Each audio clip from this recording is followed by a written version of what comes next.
Hello everyone, welcome you all in learn to teach with doctor Vinod Srivastava. आशा है कि आप लोग सेफ होंगे, स्वस्थ होंगे और अपने टाइम को सही से यूज कर रहे होंगे। Student learn to teach channel पे अगर मैं बात करूं तो आजकल हम लोग लेटेस्ट ट्रेंड जो हमारे एजुकेशन सिस्टम में चल रहा है, ब्लेंडेड लर्निंग यानी कि बीएल अप्रोच, उस पर बात कर रहे हैं। हमने अपनी पिछली 2 वीडियो में इसके कॉन्सेप्ट को क्लियर किया, इसके स्ट्रक्चर को क्लियर किया, टूल्स को जाना कि कौन कौन से टूल्स हैं जो कि हम ब्लेंडेड लर्निंग अप्रोच के थ्रू अपनाते हुए इस मोड को इम्प्लीमेंट कर सकते हैं। बट आज की जो वीडियो है वो कहीं ना कहीं प्रैक्टिकलिटी से ज्यादा रिलेटेड है, यानी कि जब हम टीचिंग लर्निंग सिचुएशन में होते हैं, यानी कि जब हम क्लासरूम में होते हैं तो कैसे हम इसको इम्प्लीमेंट कर सकते हैं। Although there are lots of tools, we know the concept meaning, but implementation is the basic thing जो कि हमें रियल सिचुएशन में करनी है। तो उसको हम जानेंगे आज की वीडियो में। चलिए स्टार्ट करते हैं इम्प्लीमेंटेशन ऑफ ब्लेंडेड लर्निंग। जैसा कि अभी हम लोग ने बात किया कि इस वीडियो में हम इम्प्लीमेंटेशन पे इस पे फोकस करेंगे, कैसे हम ब्लेंडेड लर्निंग को रियल सिचुएशन में क्रियान्वित कर सकते हैं, कैसे इसको एक डॉक्यूमेंट से रियलिटी में चेंज कर सकते हैं। तो pedagogy for online and face to face learning, again अगर मैं बात करूं तो इफ वी हैव 7 यूनिट्स, तो 7 यूनिट्स में किसको हमें पेडोलॉजी को ऑनलाइन रखना है, कौन सी यूनिट को फेस टू फेस कन्वर्ट करना है, ये एक बहुत बड़ा एक तरीके से आप कह सकते हो होमवर्क है। यानी कि इस पे हमें काम करना बहुत जरूरी है। किन किन चीजों में या कौन कौन से कॉन्सेप्ट को हमको बच्चों को रियल सिचुएशन में सिखाना है, किसको हम लेक्चर के थ्रू समझा सकते हैं, किसको हमें डिजिटल मोड के थ्रू ले जाना है। तो ये एक बहुत बड़ा होमवर्क है। जनरेटिंग आइडियाज किस समय यानी कौन सी यूनिट पे हम किस हिसाब से काम करेंगे, क्योंकि ऑल्दो हमें पता है कि इसमें स्टूडेंट के पेस को बहुत ज्यादा ध्यान दिया जाता है, उनकी खुद की थिंकिंग, उनके लर्निंग बाय डूइंग पे हम फोकस करते हैं। तो जरूरी नहीं है एक तरह के कॉन्सेप्ट पे सभी बच्चों का कॉन्सेप्ट क्लियर हो जाए एक ही तरीके के टीचिंग से। तो हमें वहां पे आइडियाज जनरेट करने हैं, नए नए इनोवेटिव आइडियाज लाने हैं, जिससे कि जो कॉन्सेप्ट है वो बच्चों में क्लियर हो सके, each and every student. Brain storming पे फोकस करना है, कैसे हम बच्चों से ज्यादा ज्यादा चीजों को एक तरीके से ह्यूरिस्टिक वे में जान सके। कॉन्सेप्ट मैपिंग, माइंड मैपिंग, उनके दिमाग को इधर उधर से हटा के उस पर्टिकुलर टॉपिक पे लेके आना। It's a very difficult task अगर मैं कहूँ, क्योंकि जब हम चीजों को स्टार्ट करते हैं तो हमें नहीं पता होता है कि हम इसे कैसे ले जाएं। तो स्टार्टिंग में no doubt it will be a very difficult task. Creative presentation, किसी चीज को अगर हम प्रेजेंट कर रहे हैं तो वहां पे क्रिएटिविटी क्या है। तो अगर हम बच्चों से एक्सपेक्टेशन कर रहे हैं तो ऑल्दो बीइंग अ टीचर हमें भी वो चीज वहां पे शो करनी है। Exposure to the real world, again जो चीज मैंने अभी पहले बताई है कि क्या चीज हमें रियल वर्ल्ड से रिलेट करनी है बच्चों को, कौन सी चीजों को हम डिजिटली मोड में ले जाएं, कौन सी चीज को सिर्फ लेक्चर के थ्रू या फेस टू फेस हम क्लियर कर सकते हैं। तो केस स्टडी क्या रहेगा, कोऑपरेटिव लर्निंग स्ट्रेटेजी क्या रहेगा, किन किन लोगों से हमें कोऑपरेटिव लर्निंग की जरूरत पड़ेगी। तो ओवरऑल चीज को यानी कि बीएल को अगर हमें इम्प्लीमेंट करना है तो उससे पहले एक हमें बहुत ही अच्छा खासा होमवर्क या स्ट्रेटेजी करनी पड़ेगी, जो कि हमारे इस अप्रोच को एक तरीके से सक्सेसफुल बना सके। तो उसके होमवर्क पे भी हमें बहुत ज्यादा फोकस करना होगा। अभी स्टूडेंट, जैसा कि हम लोग ने बात करी कि जब हम इसे इम्प्लीमेंट करेंगे तो इम्प्लीमेंट करने के पीछे भी बहुत सा एक्सरसाइज जुड़ा हुआ है, यानी कि बहुत सी मेहनत जुड़ी हुई है। तो वहीं पे अगर हम बात करें प्रोजेक्ट बेस्ड लर्निंग, तो प्रोजेक्ट बेस्ड लर्निंग में बेसिकली 3 चीजों पे हमें फोकस करना है: delivering online lecture, collaborative project, student assessment and feedback. अब इसके लॉट्स ऑफ तरीके हैं। अब वो तरीके हमें खुद से निकालने हैं कि हमारी यूनिट क्या है, हमारा कंटेंट क्या है, हम किस ऑडियंस को पढ़ा रहे हैं, सोसाइटी की डिमांड क्या है, उसके अकॉर्डिंग हम उसमें चेंजेस लाएंगे। और ये कहीं ना कहीं फ्लेक्सिबिलिटी हमें बीएल देता है कि we can change according to our audience, यानी कि जो भी हमारे स्टूडेंट हैं उसके अकॉर्डिंग हम अपनी स्ट्रेटेजी मेथड्स में चेंजेस ला सकते हैं। बेसिकली जब हम आज की वीडियो में इम्प्लीमेंटेशन पे फोकस कर रहे हैं तो एक बहुत इंपॉर्टेंट चीज है इम्प्लीमेंटेशन के लिए, वो है विच टाइप ऑफ इंफ्रास्ट्रक्चर।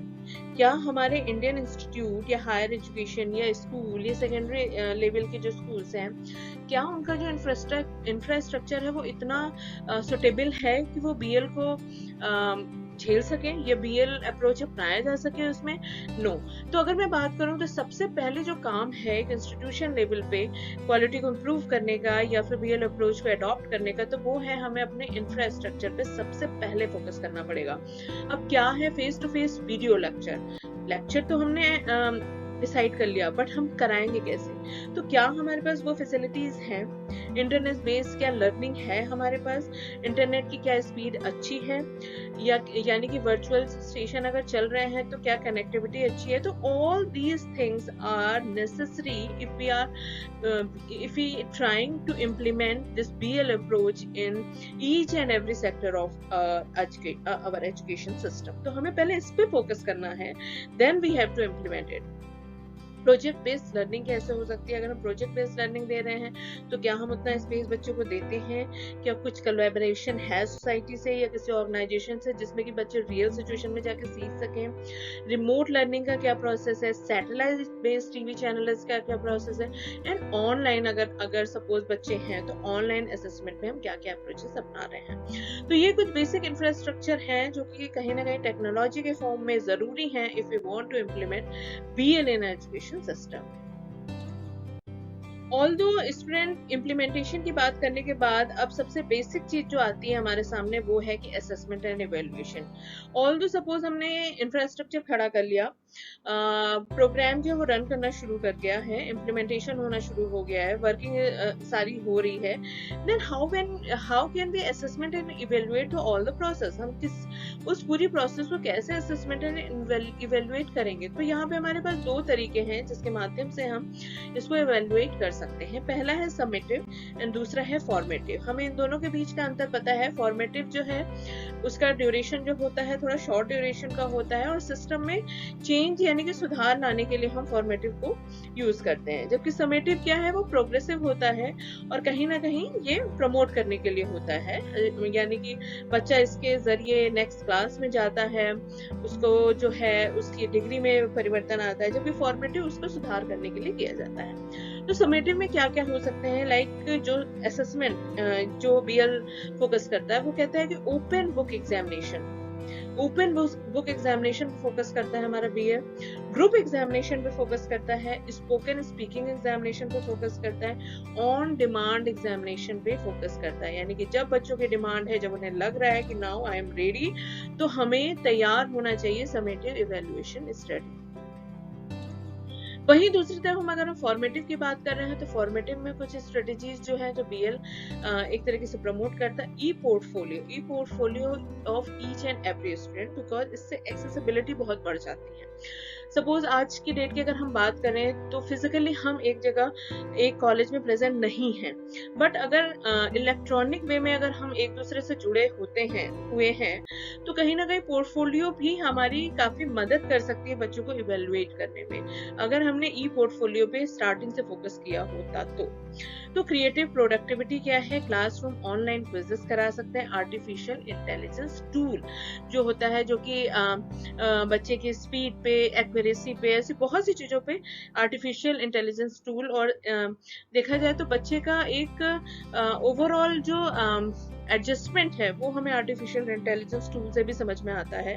तो ये कुछ ऐसे अप्रोच हैं या कि स्ट्रेटजीज हैं जो कि हमें BL कहता है कि if we are using BL तो हमें उसको बेहतर बनाने के लिए, उसके असेसमेंट को अच्छा सुधारने के लिए ये इवैल्यूएशन स्ट्रेटजीज को भी अपनाना चाहिए.